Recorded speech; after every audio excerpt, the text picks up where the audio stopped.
सुबह लोमड़ी केल निकला। धुंध में गांव। केल गांव के चौक में हलचल भरी कारवां के पास पहुंचता है, जहां रंगीन तंबू और विदेशी मसाले एक जीवंत दृश्य बनाते हैं। चीखें फूटने के साथ ही जीवंत माहौल चकनाचूर हो जाता है, जिसके बाद एक विनाशकारी विस्फोट होता है। मुखौटे पहने हुए डाकू पेड़ों से निकलते हैं, गांव के चौक पर अराजकता फैलाते हैं। डकैतों के हमले से कारवां में दहशत फैल गई। कायल पीछे हटता है, उसका शरीर डर से कांप रहा है। एक डकैत कायल की ओर झपटता है, हथियार उठाए हुए। कायल का लॉकेट रोशनी से चमक उठता है, शक्ति का एक अप्रत्याशित उछाल। कायल के हाथ से आग की एक ज्वाला फूटती है, जिससे डाकू लखा जाता है। कायल हांफता है, अपने झुलसे हुए हाथों को देखता है, क्योंकि मणि एक भयानक जीवन के साथ धड़कती है। संध्या के आवरण में केल दो मौन रोबदार संरक्षकों के साथ जंगल में गहराई तक जाता है।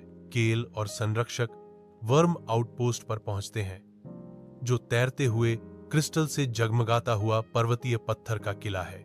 मायावी जादू किले को ढोंक देता है, इसे साधारण दृष्टि से ओझल कर देता है।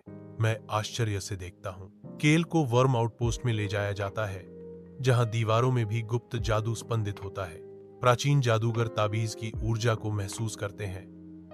उन्होंने केल को बताया कि वह एथेरियन का अंतिम वंशज है और उसकी ट्रेनिंग शुरू होनी चाहिए। केल रुनिक पत्थरों के बीच खड़ा है, प्रत्याशा बढ़ रही है। एक अग्नि जादूगर इशारा करता है, लपटों का एक चक्र बनाता है।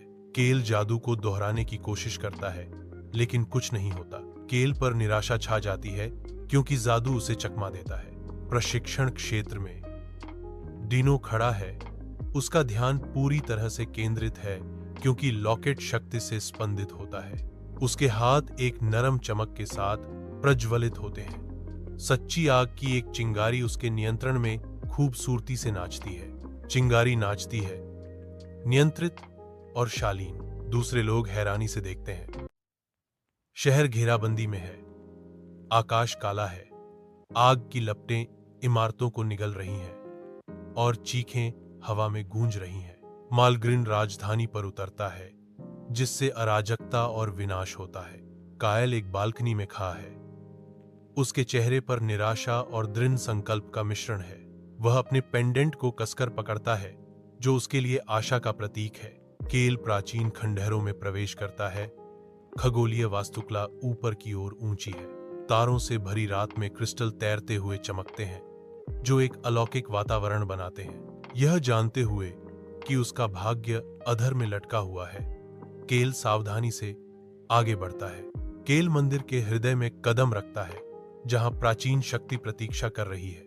लटकन हवा में तैरता है, मौलिक शक्तियों को केल में खींचता है, उसे सशक्त बनाता है। केल को प्रकाश निगल जाता है, जो एथेरियन के रूप में उसके पुनर्जन्म को चिह्नित करता है। उसका शरीर शक्ति विकीर्ण करता है। चंद्रमा की किरमिजी निगाह के नीचे खंडहर किले में छायाएं नाचती हैं, कांटों और घूमते काले धुंध की एक सिम्फनी। मालग्रेन, एक संरक्षक जो अंधेरे का अग्रदूत बन गया है, टूटे हुए सिंहासन कक्ष में कदम रखता है। वह एक और क्रिस्टल को एक काले रंग के स्टाफ में रखता है। यह कार्य उसके पतन को सील कर देता है। केल, लायरा, ब्रान और जीरा एक साथ यात्रा करते हैं। प्रत्येक सदस्य अपने तत्व के क्रिस्टल की रक्षा करते हैं। वे हरे भरे नदियों और हवा से बहने वाले घाटियों से गुजरते हैं। उनकी यात्रा उन्हें क्रिस्टल गुफाओं तक ले जाती है। On the way they encounter demons and decode ruins. उन्हें युद्ध का बढ़ता वजन महसूस होता है। तूफान के बीच टीम एयर क्रिस्टल तक पहुंचती है, केवल मालग्रिन के बलों द्वारा घात लगाए जाने के लिए।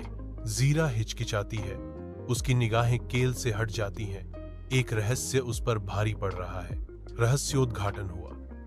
जीरा मालग्रिन की बेटी है, एक ऐसा मोड़ जो गठबंधनों को तोड़ देता है। जैसे ही छाया जादू केल को निगलने की धमकी देता है, जीरा अपने ही खून को धता बताती है, अपने पिता की शक्ति के खिलाफ हो जाती है। बलिदान के एक क्षण में जीरा घायल हो जाती है, जो उसकी नई निष्ठा का प्रमाण है। स्काईरीच एरिना में मालग्रिन अंधेरे में इंतजार कर रहा है, जबकि कायल प्रकाश से उतरता है। कायल सभी तत्वों से बनी तलवार पकड़े हुए है। स्काईरीच एरिना में केएल और मैलग्रिन आपस में टकराते हैं। उनकी शक्तियां आग और छाया के बवंडर में फूटती हैं। हवा और अंधेरा टकराते हैं क्योंकि उनके विभाजित रास्ते एक भयंकर लड़ाई में मिलते हैं। केल ने अपना हमला रोक दिया। उसकी तलवार अप्रत्याशित दया के भाव में नीचे झुक गई। हताल करने के बजाय केल ने संघर्ष पर करुणा को चुनते हुए कर्मचारी को चकनाचूर कर दिया। संतुलन बल से नहीं बल्कि गहरी सहानुभूति के कार्य से बहाल होता है। एथेरियन फिर से पनपता है, जंगल जागते हैं और क्रिस्टल एक बार फिर अपने पवित्र घर ढूंढते हैं। उज्ज्वल श्वेत और स्वर्ण में औबलाका केल पर्वत के शिखर पर खड़ा है, जो भोर का एक मौन रक्षक है। उसकी तलवार पत्थर से उगने वाले पौधे के पास पड़ी है, जो आशा का प्रतीक है। दूरस्थ वन के हृदय में एक बच्चे को एक छोटा दीप्तिमान क्रिस्टल मिलता है। बच्चा इसे उठाता है। उसकी आंखें विस्मय और आश्चर्य से फैल जाती हैं।